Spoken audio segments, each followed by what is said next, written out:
Good day mga boss. Ito may panibagong setup tayo sa Aerox na version 3, yung Aerox SP. Yan. Tapos nilagyan natin siya ng Zenlo M5 Plus dito sa may T-post. Yan, low niya white, tapos high niya yellow, tapos combination. Yan, tatlong mode yung pinagana natin diyan. Tapos busina niya PIA horn na wala rapid combo light, pwedeng balik sa stock. Yung ilaw natin dito natin pinakapit sa may T-post kasi wala siyang mapaglagyan dito sa may gaha. Yan, mahirap siya i-mount yan. Bali sa T-post lang po natin nilagay. 80 watts na Zenlo X1 GTS.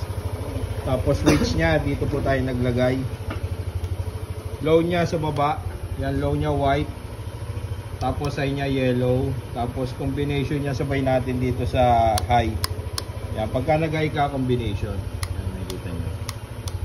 Pero sa normal, pagka naka-off yung MDL, normal, ano lang po yan, yellow lang headlight. Tapos sa busina niya, yan, yan, PIA horn, pwede siya balik sa stock.